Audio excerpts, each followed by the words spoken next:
네, 감사합니다. 오늘 우리에게 주시는 하나님의 말씀 출애굽기 3장 1절에서 12절 말씀. 오늘 우리에게 주시는 하나님의 말씀 출애굽기 3장 1절에서 12절 말씀. 오늘 우리에게 주시는 하나님의 말씀은 출애굽기 3장 1절에서 12절 말씀. 우리 합독해 보도록 하겠습니다. 시작. 모세가 그 장인 미디안 제사장 이드로의 양무리를 치더니 그 무리를 광야 서편으로 인도하여 하나님의 산 호렙에 이르매 여호와의 사자가 떨기나무 불꽃 가운데서 그에게 나타나시니라. 그가 보니 떨기나무에 불이 붙었으나 사라지지 아니하는지라. 이에 가로되 내가 돌이켜 가서 이 큰 광경을 보리라. 떨기나무가 어찌하여 타지 아니하는고 하는 동시에 여호와께서 그가 보려고 돌이켜 오는 것을 보신지라. 하나님이 떨기나무 가운데서 그를 불러 가라사대 모세야 모세야 하시매 그가 가로되 내가 여기 있나이다. 하나님이 가라사대 이리로 가까이 하지 말라. 너의 선 곳은 거룩한 땅이니 내 발에서 신을 벗어라. 또 이르시되 나는 내 조상의 하나님이니 아브라함의 하나님 이삭의 하나님 야곱의 하나님이니라. 모세가 하나님 배웠기를 두려워하여 얼굴을 가리우매 여호와께서 가라사대 내가 애굽에 있는 내 백성의 고통을 증명히 보고 그들의 그 간역자로 인하여 부르짖음을 듣고 그 우고를 알고 내가 내려와서 그들을 애굽인의 손에서 건져내고 그들을 그 땅에서 인도하여 아름답고 광대한 땅 젖과 꿀이 흐르는 땅 곧 가나안 족속 헷 족속 아모리 족속 브리스 족속 히위 족속 여부스 족속의 지방에 이르려 하노라. 이제 이스라엘 자손의 부르짖음이 내게 달하고 애굽 사람이 그들을 괴롭게 하는 학대도 내가 보았으니 이제 내가 너를 바로에게 보내어 너로 내 백성 이스라엘 자손을 애굽에서 인도하여 내게 하리라. 모세가 하나님께 고하되 내가 누구간데 바로에게 가며 이스라엘 자손을 애굽에서 인도하여 내리이까. 하나님이 가라사대 내가 정녕 너와 함께 있으리라. 내가 백성을 애굽에서 인도하여 낸 후에 너희가 이 산에서 하나님을 섬기리니 이것이 내가 너를 보낸 증거니라. 할렐루야. 우리 마라나타 인사하겠습니다. 마라나타. 예, 감사합니다.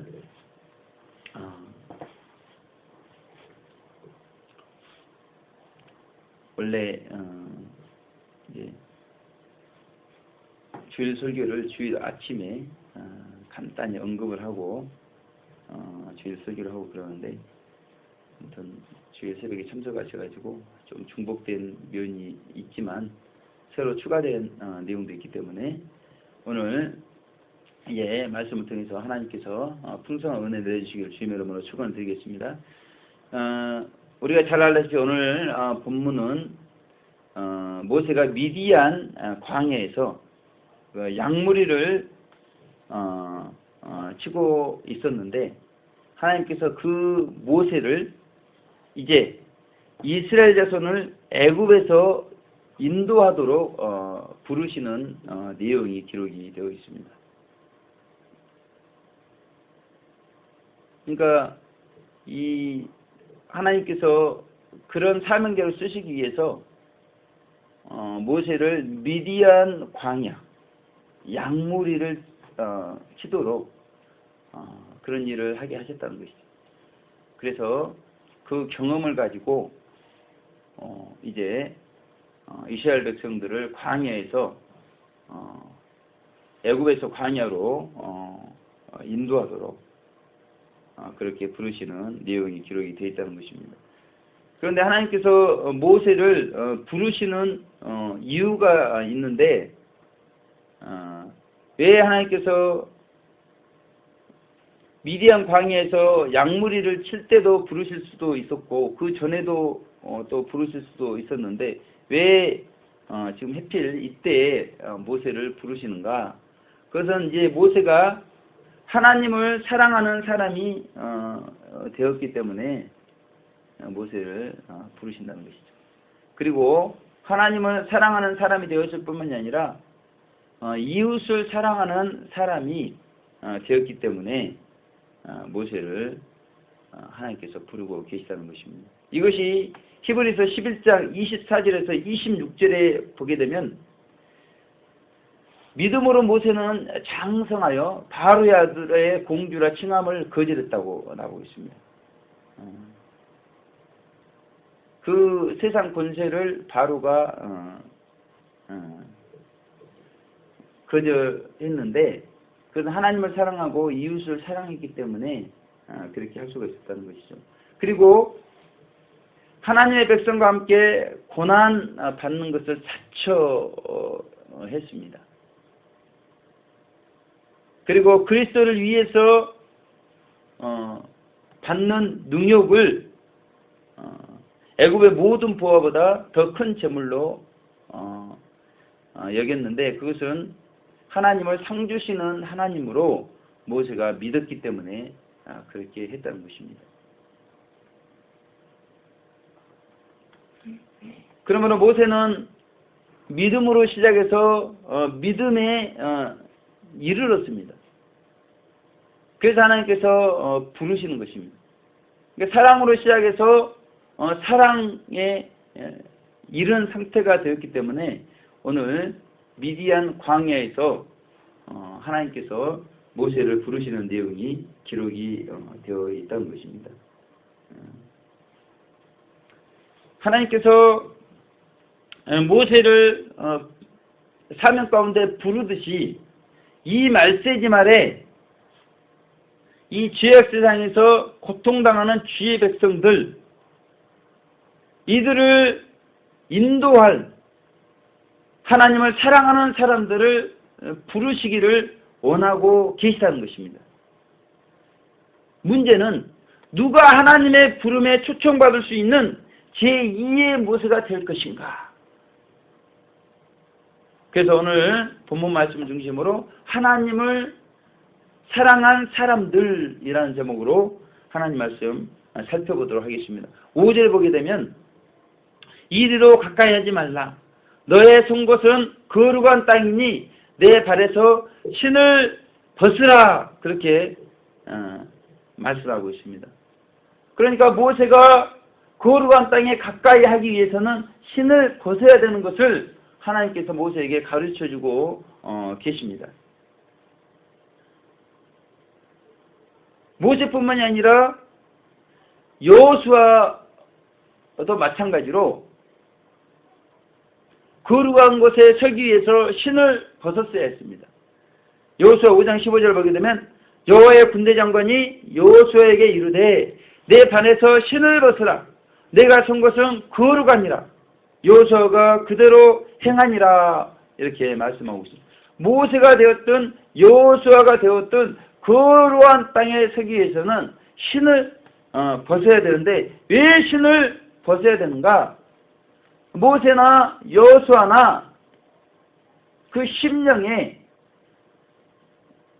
선악과를 따먹음으로 말미암아서 죄성이 뿌리박혀 있기 때문에 신을 벗어야 되는 것을 말씀하고 있습니다. 그래서 여호수아 5장 9절은 이 신을 벗는 것에 대한 의미에 대해서 오늘날 애굽의 수치를 너희에게서 굴러가게 하였다 이렇게 말씀하고 계시는데 이 애굽의 수치 이것이 우리 심령에 뿌리박혀 있는 죄성이라는 것입니다. 이 죄성 때문에 신을 벗어야 되는 것이에요.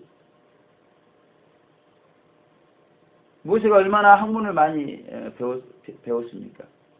그 학문 때문에 신을 벗어야 되는 것이 아니죠.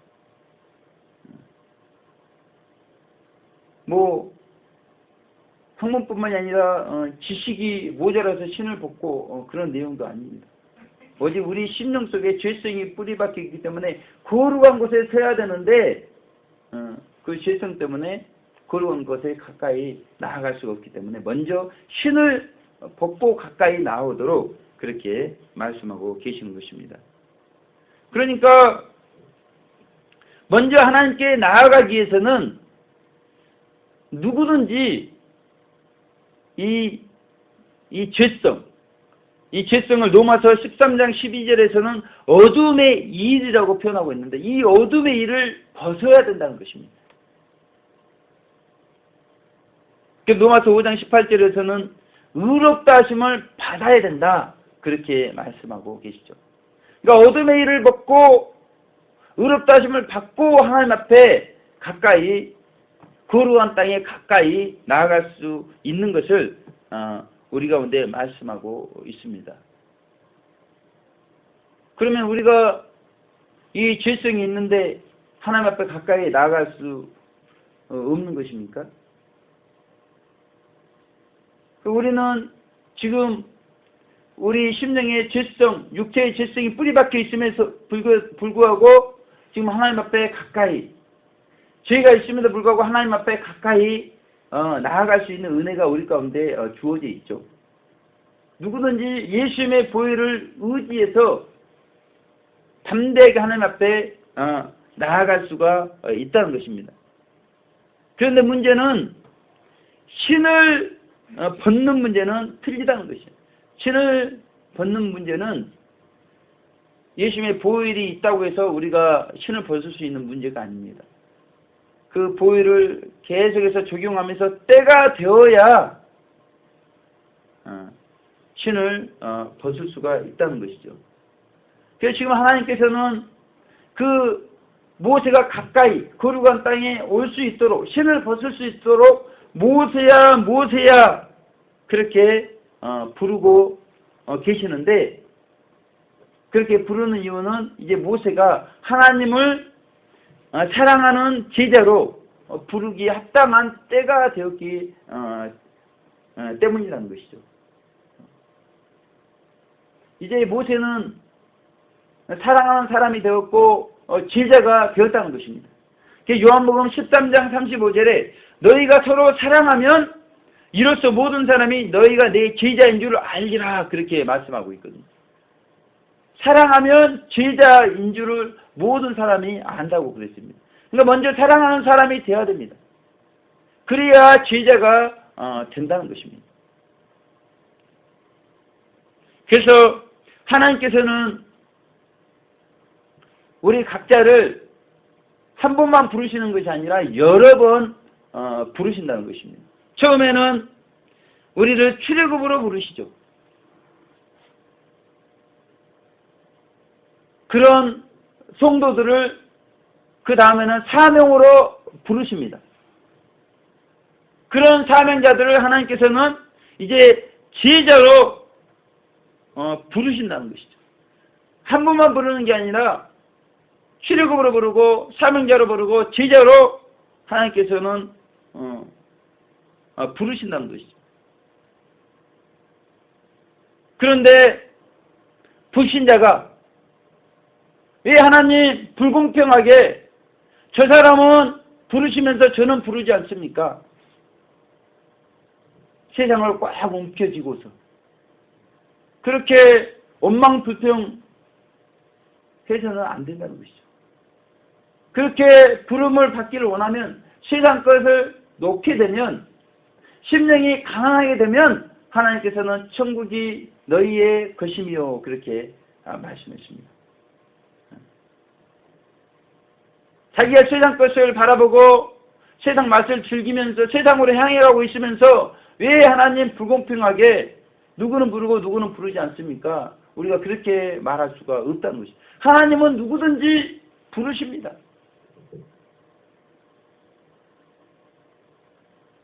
그러나 이제 세상 것을 포기를 하고 영원한 성, 천성을, 장망성을 뒤로하고 천성을 바라보는 사람에게 하나님께서는 이제 부르시는 역사가 있다는 것이죠. 그런 성도들을 이제 하나님께서는 사명자로 부르시는데 왜 누구는 사명자로 부르시고 저는 사명자로 부르지 않습니까? 아니 어떤 사람은 열심히 믿음의 경주를 하면서 1차 연단, 2차 연단 통과해서 그렇게 사명자가 되는 것이지 하나님께서 안 부르시는 것이 아니죠. 본인이 그냥 이 땅에서 잘 먹고 잘 신앙생활하면서 그냥 머물고 있기 때문에 하나님께서 사명자로 부르지 않으시는 것입니다. 그러니까 하나님께 원망할 필요가 없다는 것이죠. 하나님은 누구든지 하나님을 사랑하고 하나님을 닮고자 하고 하나님께 충성하고자 하는 사람들을 그렇게 사명자로 부르신다는 것입니다. 그렇게 사명자로 부르신 사람들을 하나님께서는 또 제자로 부르시죠. 누구는 제자로 부르고 누구는 왜 제자로 부르지 않는가? 그것은 본인이 3차 연단을 자아를 깨트리지 않았기 때문에 그렇게 제자로 부르지 않는다는 것이죠. 그러니까 단계가 있고 때가 있다는 것입니다. 단계를 통과하게 되면 하나님께서 부르게 돼 있어요. 때가 되면 하나님께서 부르게 되어 있는 것을 우리 가운데 말씀하고 있는데, 문제는 우리가 그릇이 되지 않았기 때문에 사명자로 부르지 않으시고 제자로 부르지 않는다는 말씀입니다. 그래서 우리가 소명자의 그릇이 돼야 되고, 우리가 사명자의 그릇이 돼야 되고, 제자의 그릇이 되는 것이 중요하다는 것입니다. 1절에 보게 되면 모세가 제자가 되기까지 미디안 제사장 이드로의 양무리를 치더니 그렇게 말씀하고 있습니다. 모세도 제자가 되기까지 광야 40년 영적인 훈련, 성령의 훈련, 자아를 깨뜨리는 훈련, 그 훈련을 받았다는 것입니다. 미디안 광야라고 하는 모세를 연단하는 환경이 있었고, 모세를 사명자로 하나님께서 훈련시키기 위한 양무리가 그렇게 있었다는 것입니다.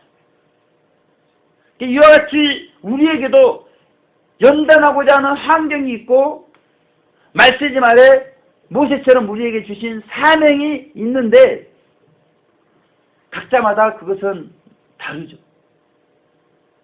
제가 이번 청년 수련회 한 번도 가보진 못했는데, 이번에 처음으로 이 전북 익산에 있는 성글라라 익산 수녀원에 방문을 했습니다. 그것은 이제 봉세 수녀원이죠.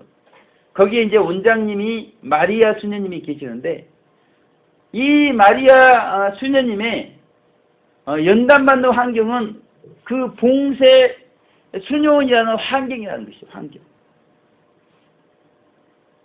그리고 그곳에서 그 수녀님의 사명은 거룩한 산 제물로 하나님께 자신을 봉헌하는, 그것이 그분의 사명이라는 것입니다.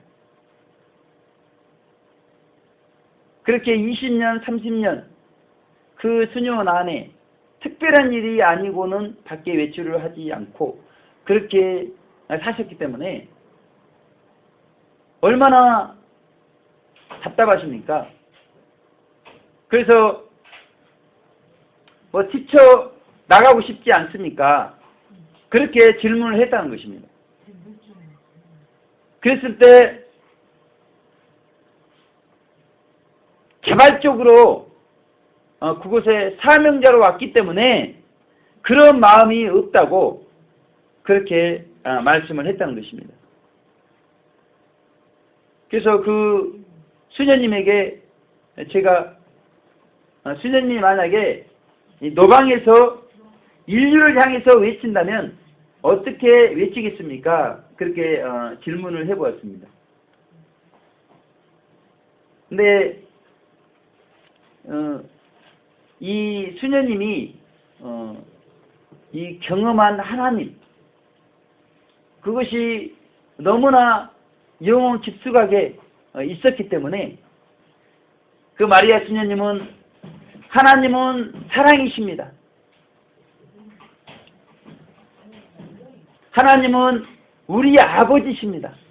그렇게 인류를 향해서 노방에서 외치겠다고 그렇게 하시는 것을 볼 수가 있었습니다.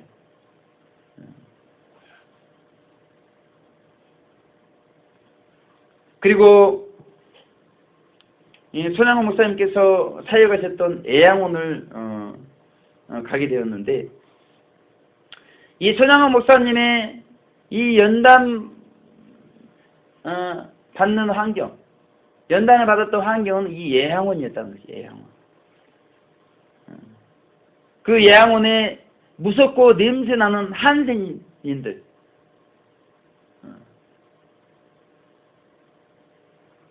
그런데 그분들을 섬겨야 되는 것이 그 손양호 목사님의 사명이었다는 것입니다.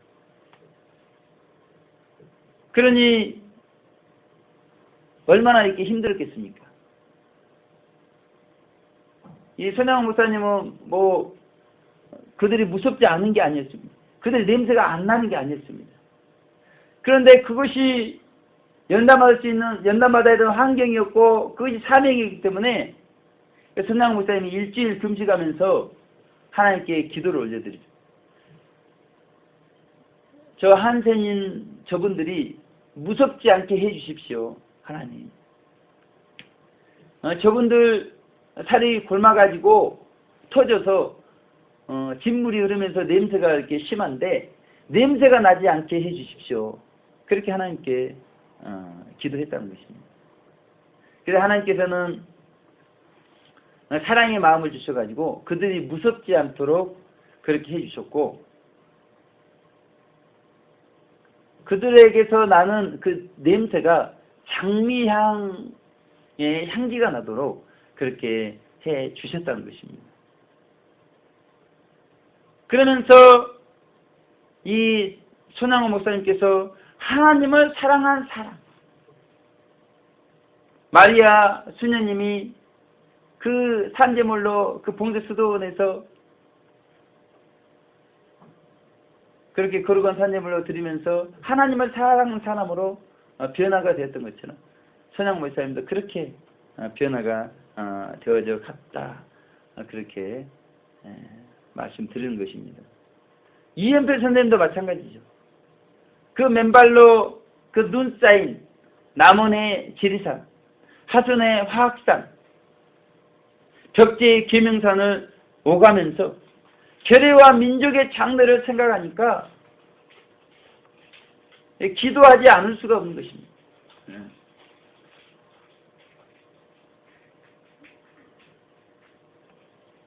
그래서 정말 눈보라 가운데도 그런 산들을 오가면서 눈이 쌓여가면서도 그렇게 맨발로 그 산 중에서 교회와 민족의 장르를 놓고 기도했기 때문에 오늘날 우리가 있게 되어지는 것이죠. 그리고 자급자족 그러기 위해서 노동을 이렇게 하면서 고아와 창녀들을 돌보는 그런 사랑을 실천했다.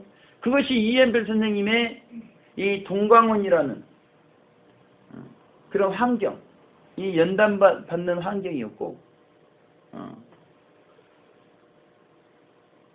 기도하고 노동하고 고아와 창녀들, 소자들을 돌보는 것이 그분의 사명이었다는 것입니다. 저도 이 노방이라는 고독한 환경, 이곳에서 밝은 빛 가운데 전도하는 것이 사명이라는 것입니다. 그래서 서울역에서 소자들에게 사랑을 실천하고 한국 교회와 성도들을 깨우면서 예수님의 재림과 대환란과 천년왕국을 준비하는 그런 사명. 그러면서 하나님을 사랑한 사람들로 변화가 되어져 가는 것입니다. 그래서 밝은빛 제3수대 평가회 때 하나님께서 고독한 사람, 인파들 속에서 군중의 고독을 느끼며 달린다. 그것이 진리는 고독하다고 하신 말씀처럼 제가 걸어가야 될 그런 사명이라는 것이죠. 어떤 분의 계시에 보니까 저의 모습이 마치 산이 있는데 이 산이 바위입니다. 바위산이 바위산. 저의 자아가 그렇다는 것입니다. 그러니까 같이 노방에서 사역하는 분들이 같이 사역하면서 제 자아를 하나님께서 깨부시려고 그분들을 붙여주셨는데 이 바위산 같은 제 자아가 좀처럼 깨지지 않는 그러나 하나님께서는 이 바위산처럼 저를 크게 쓰시고자 하는 뜻이 있기 때문에 자꾸 많은 사람들, 주변 사람들을 통해서 제 자아를 깨뜨리고, 그러면서 제가 그런 사역을 감당하면서 하나님을 사랑한 사람으로 변화가 되어져 가더라는 것입니다.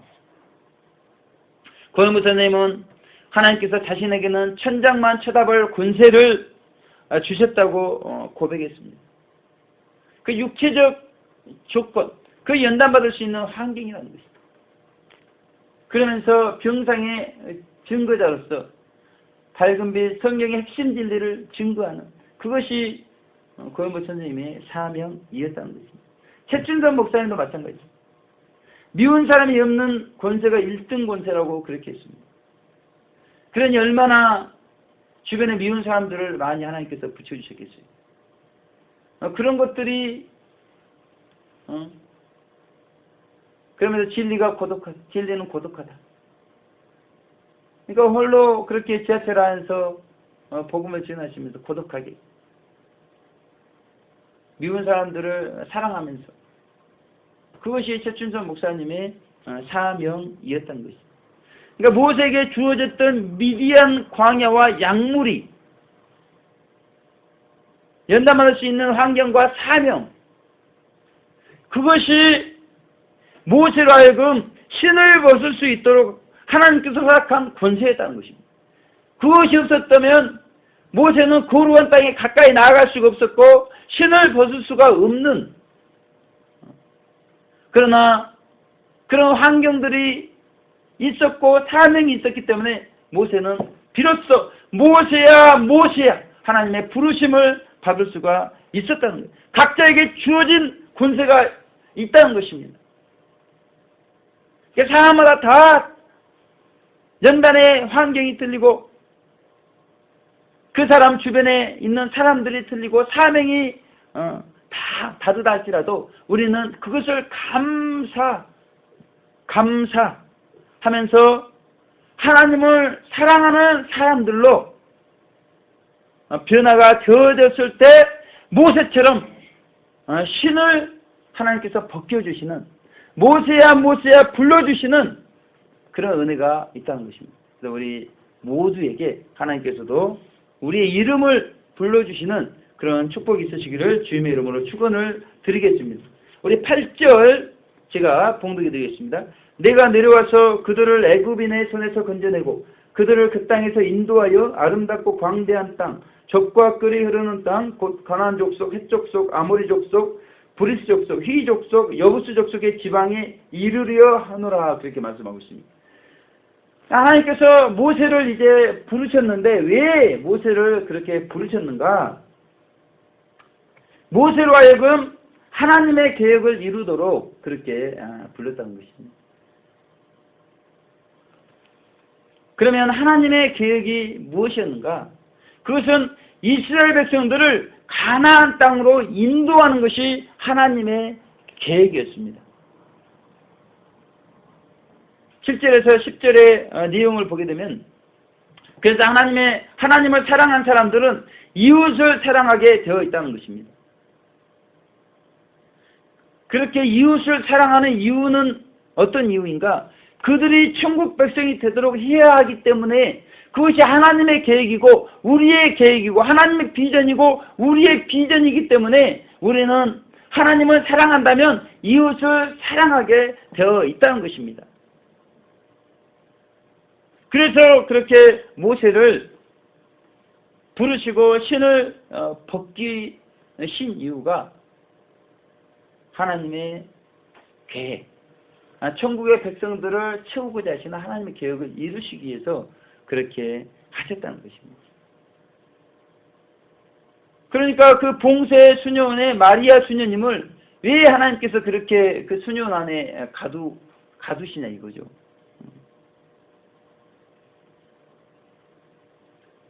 그 수녀님으로 하여금 인류를 위해서 끊임없이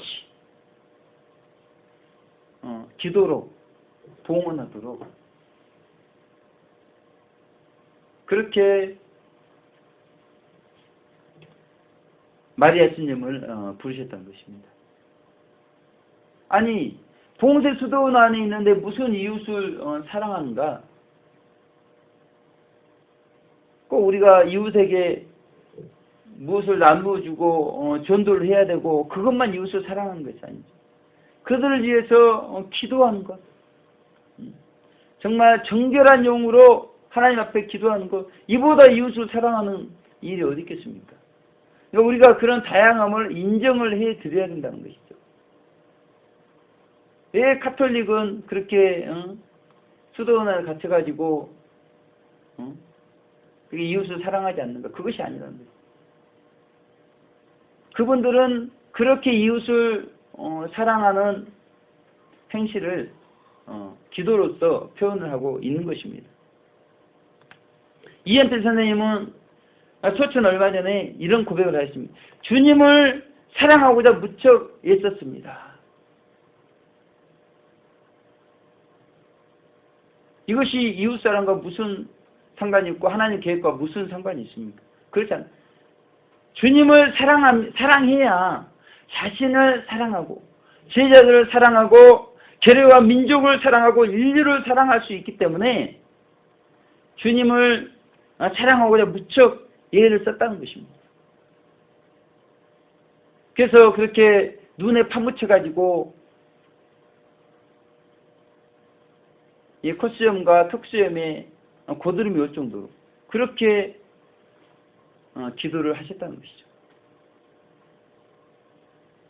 무슨 기도를 했겠습니까? 교회와 민족을 위해서, 이웃을 위해서 그렇게 하나님의 계획을 위해서 그렇게 기도를 하셨다는 것이죠.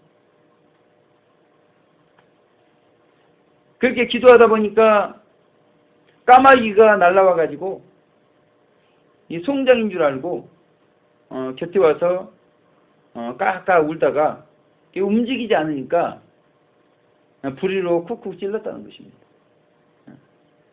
그 정도로 얼마나 추웠겠습니까?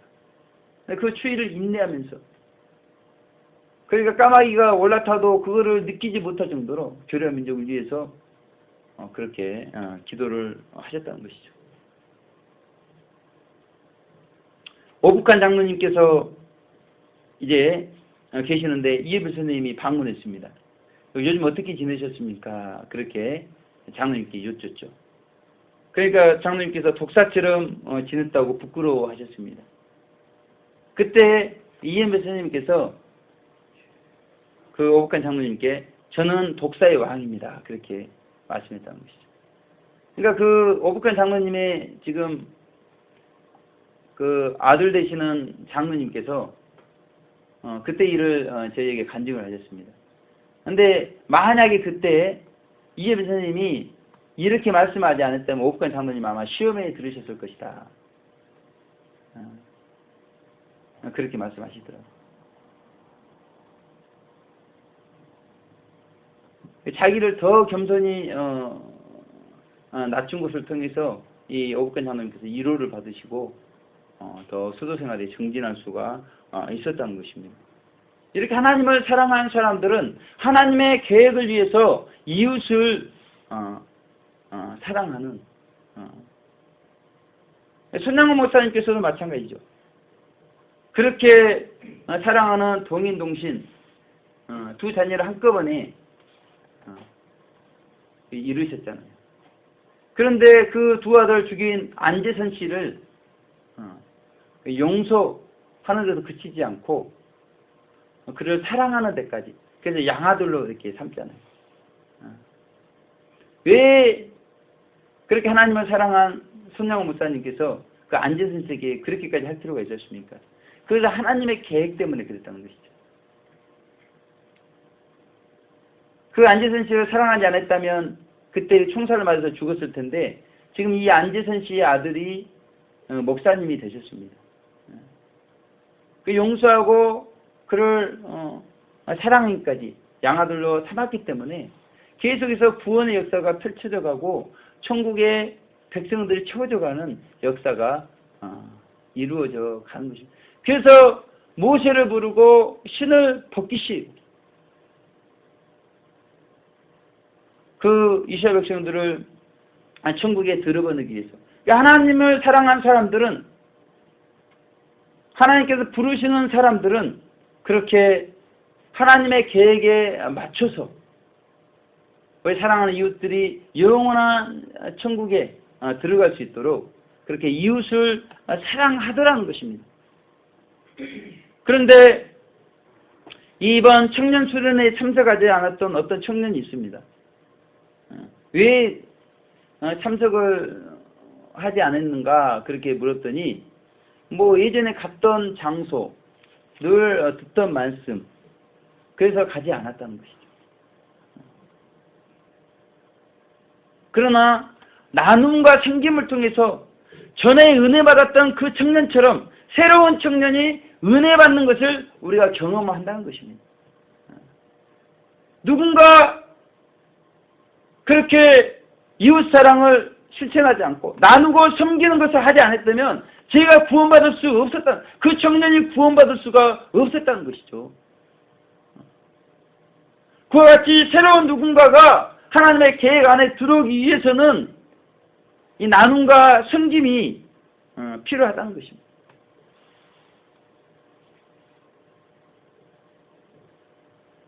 그래서 그 총회장님이, 학장님이 그 필두에 서가지고 신학교 이전 작업을 하시잖아요. 저도 같이 신학교 간판 작업을 했는데 얼마나 허리를 굽히고 다리를 구부리고 양팔로 그 단판을 달기 위해서 그 자세로 계속 오랫동안 있었던지 그 다음날 되니까 허리며 양 어깨며 다리며 너무나 고통스러운 것입니다. 그런데 그 다음날 또 신학교에 청소를 하러 갔다는 것이죠. 그 아픈 몸을 가지고. 근데 왜 이렇게 하는가? 그것은 그 신학교를 통해서 누군가가 은혜 받고 하나님의 계획 안에 천국 백성 되기를 원하는 그런 마음이 있어서 그렇다는 것이죠. 그리고 신학교에 그 청소 작업이 끝나자마자 정수영 목사님이 집회하시는 성경의 심진리 강의 그 자리에 또 참석을 했다는 것이죠. 안 해도 되는데 그 자리를 빛내고 그 증거하는 그분이 힘을 낼 수 있도록 누군가의 부족함, 누군가의 필요를 채워주기 위해서 그렇게 참석을 했다는 것입니다. 그리고 그렇게 지친 몸을 가지고 그 다음날 비 오는 중에도 서울역에서 커피와 계피 그리고 건빵을 나누어 드렸다는 것입니다. 그런데 비가 오기 때문에 이런 날에 꼭 전도 그렇게까지 이런 날까지 이렇게 해야 되는가? 그런데 그런 날에 역사가 일어나더라는 것이죠. 그런 날에 비가 와서 외치지는 못하고 비 맞지 않는 곳에서 그렇게 서울역의 노숙자분들에게 커피와 계피와 건빵을 나눠줬을 때 그 어떤 자매님이 오셔가지고 이제 같이 건빵을 나누어드리고 계속 교제의 끈이 이어지는 것입니다. 또 어떤 형제님은 오셔가지고 신학교에 대해서 관심을 가지면서 저희가 안내해드리고 그러니까 하나님의 계획 안에 있는 이 형제 자매님들이 에게 사랑이 전해지는 거죠. 그러면서 이 천국의 백성들이 채워져 가는 일들이 있게 되어진다는 것입니다. 그러니까 우리가 있는 자리에서 나눔과 섬김을 통해서 이웃사랑하기 위해서 최선을 다할 때 먼저는 우리 자신이 하나님의 계획 안에 들어가게 되어진다는 것입니다. 사도 바울이 대표적인 분입니다. 사도 바울이 처음에는 나는 사도 중에 지극히 작은 자다 이렇게 고백을 했습니다. 그 다음에 사도 바울의 고백은 모든 성도 중에 지극히 작은 자보다 더 작은 나에게 그렇게 고백하고 있죠. 그리고 이제 마지막 그의 고백은 죄인 중에 내가 개순이라 그렇게 고백을 하고 있습니다. 처음에는 사도 중에, 그 다음에는 모든 성도 중에, 그 다음에는 죄인 중에, 그러면서 이 사도 바울이 천국의 백성으로 점점 되어져 가는.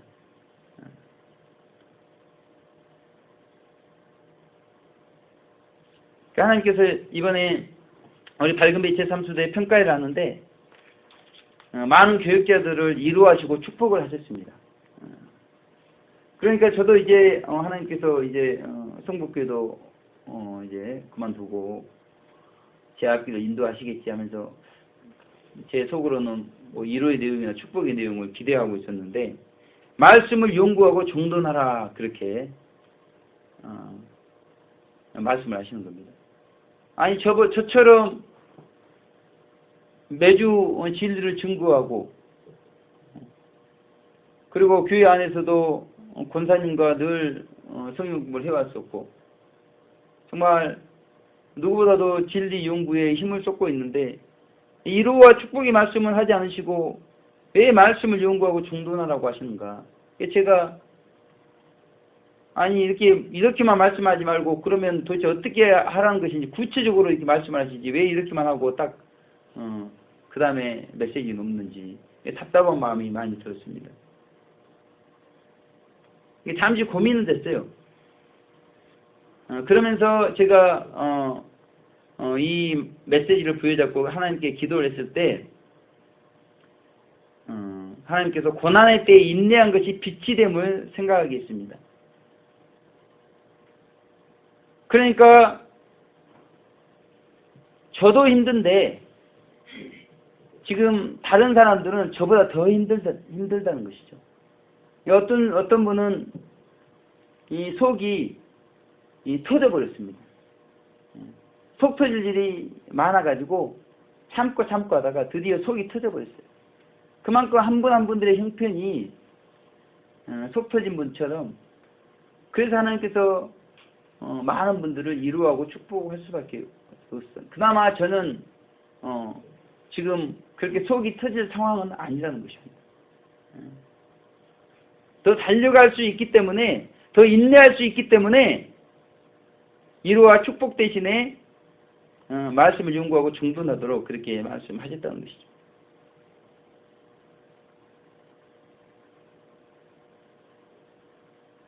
성경 말씀 고린도전서 2장 8절에 보게 되면 영광의 주를 십자가에 못 박지 아니하였으리라 그렇게 말씀하고 있습니다. 이 지혜는 이 세대의 간원이 하나도 알지 못하였느니 만일 알았다면 영광의 주를 십자가에 못 박지 아니하였으리라 이렇게 말씀하고 있거든요. 그러니까 이 말씀은 어떤 말씀이냐면 십자가에 못 박힌 것만이 하나님께 영광이 될 것을 우리 가운데 말씀하고 있다는 것입니다. 그러니까 하나님을 사랑하는 사람들은 이웃을 위해 자신을 십자가에 못 박아야 되는 것을 말씀합니다. 그렇게 못 박힌 것만이 하나님께 영광이 되어지는 것을 말씀하는 것입니다. 그것이 하나님의 계획에 동참을 하는 것입니다. 그래서 모세를 부르고 모세의 신을 벗기셨다는 것입니다. 우리도 하나님을 사랑하는 사람이 되고 하나님의 계획에 동참해서 이웃을 사랑하는 사람이 되기 위해서는 이웃을 위해서 자기를 십자가에 못 박는 그런 사람이 되시기를 주님의 이름으로 축원을 드리겠습니다. 이제 결론 말씀으로 12절 우리 제가 봉독이 됩니다. 내가 정녕 너와 함께 있으리라 그렇게 말씀하고 있죠. 하나님께서는 구약 24장로님들 신약의 14만 4천 그리고 대환란의 두 증인을 통해서 우리를 천국으로 인도하신다는 것입니다. 우리를 천국으로 인도하실 때 이와 같은 분들을 하나님께서는 먼저 하나님의 생명이 합일되게 하신 다음에 장성한 교자나무가 되어서 우리가 그 가운데 깃들어서 양육을 받을 수 있도록 그렇게 하셨고 앞으로도 그렇게 하실 것이라는 것이죠. 그러면서 예수님께서 제자들에게 어떤 말씀을 하시냐면 부자가 천국 들어가기에 약대가 바늘 귀에 들어가는 것보다 어렵다 이렇게 말씀하니까 제자들이 그러면 구원을 누가 얻을 수 있겠습니까? 그렇게 말씀을 하시죠. 그러니까 지금 제자들처럼 모세도 이제 그렇게 부르시고 신을 벗기시고 이스라엘 백성들을 적과 꿀이 흐르는 땅 가나안 땅으로 인도하도록 이렇게 했을 때 이 제자들처럼 그렇게 고백을 하고 있다는 것입니다. 내가 누구가한테 바르게 가며 이스라엘 자손을 애굽에서 인도하여 내리까 그렇게 말씀하고 있죠. 그래서 하나님께서 내가 정녕 너와 함께 있으리라 그렇게 말씀을 하시는 것입니다. 그러니까 사람으로는 할 수 없어요. 하나님으로는 할 수가 있다는 것이죠.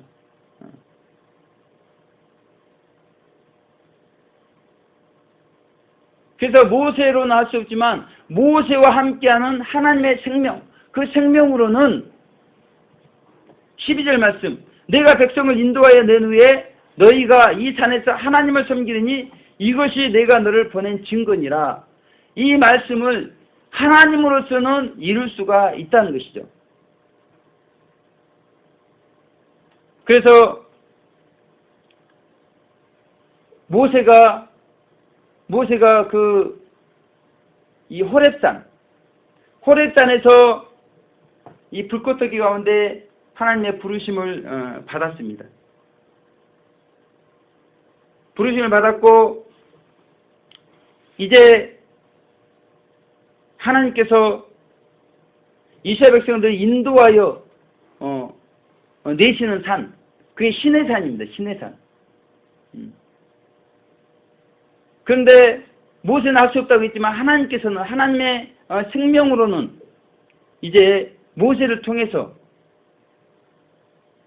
이스라엘 백성들을 애굽에서 인도하여 내서 그 시내산과 호렙산에 있게 할 것이다 그렇게 말씀하고 계시는데 그것이 출애굽기 19장 20절에 이루어지게 되어지는 것입니다. 제가 봉독해 드립니다. 여호와께서 시내산 곧 그 산꼭대기에 강림하시고 그리고 모세를 부르시니 모세가 올라가매 그렇게 말씀했습니다.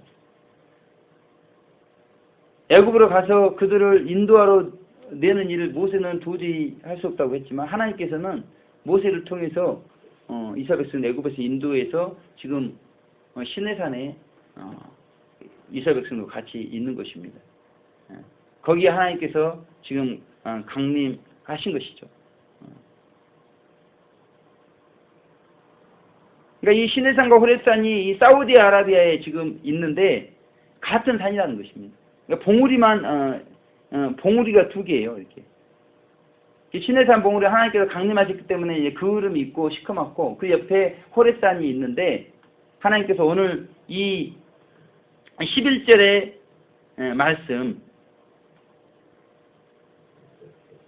12절의 말씀을 이루어 주시는 것을 우리 가운데 증거로 보여주고 있는 것입니다. 이와 마찬가지로 하나님께서는 우리 가운데 천년왕국을 개국하시고 영원한 천국을 우리 가운데 우리로서는 들어갈 수 없지만 하나님으로서는 하실 수 있는 것을 말씀하고 있습니다. 70일에 이제 마지막 한 일회가 남았는데 이 70일 후에 천년왕국이 개국이 되는 것을 다니엘 9장 24절에 말씀하고 있고 그 천년왕국의 세 종류로 들어가는 내용을 요한계시록 20장 4절에서 6절에 우리 가운데 말씀하고 있습니다.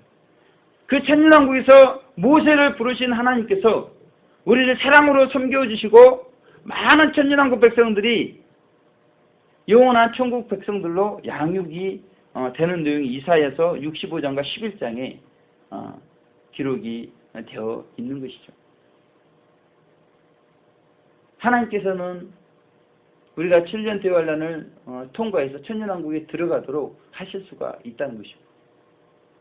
천년왕국 백성들도 영원한 천국 백성 되게 하실 수가 있다는 것을 말씀하고 있죠.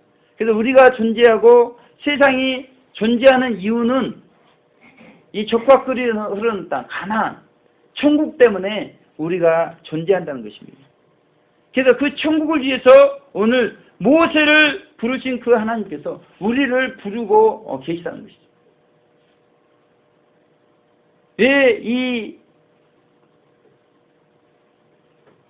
모세 시대에 모세를 불렀다면 이 말세지만에 우리를 부르고 계시는 것입니다. 우리에게 남아있는 사명이 있기 때문에 부르고 계십니다. 우리에게는 복음 통일의 사명이 남아있다는 거예요. 우리에게는 미전도 종족 선교라는 사명이 남아있고, 우리에게는 노방의 샤우팅이라는 예수님의 재림을 준비하는 사명이 남아있고, 이제 대열난 사역을 감당해야 되는 그런 사명이 남아있기 때문에 이 메시지 말에 모세를 부르듯이 우리를, 하나님을 사랑하는 사람들을 부르셔서 이웃을 사랑하도록 그렇게 하고 있다는 것입니다.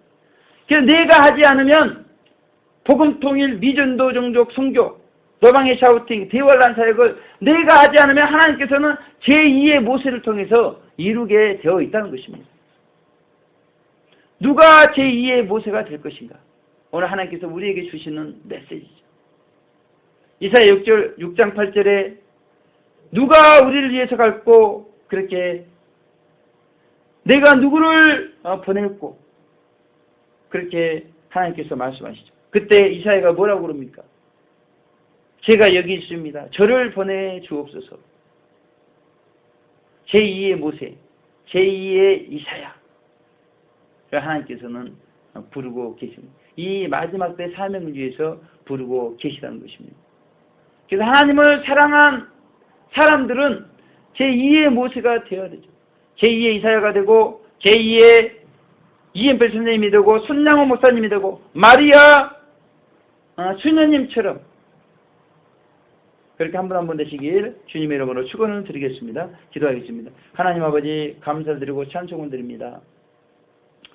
아버지 하나님, 하나님을 사랑하는 사람들, 모세가 하나님을 사랑하고, 이사야가 하나님을 사랑하고, 이엠펠 선생님, 손양호 목사님, 또 마리아, 또 수녀님께서 그렇게 다양하게 사명 가운데 하나님을 사랑하며 이웃을 사랑을 하였습니다. 하나님 아버지, 이 메시지 말에 모세를 부르듯이 저희를 부르시는 이유, 그리고 저희의 신발을 벗겨서 거룩한 땅에 서길 원하시는 이유, 아직 영원한 천국 들어갈 백성들, 하나님의 계획이 남아있기 때문에 우리를 지금 부르시는 줄 믿습니다. 누가 제2의 모세가 되고 이사야가 되어야 될 것인가? 한 주간 우리에게 질문하면서 우리 하나님의 음성 듣는 시간 될 수 있도록 인도하여 주시옵소서. 감사드렸고 예수님 귀하신 이름으로 기도 올려드립니다. 아멘.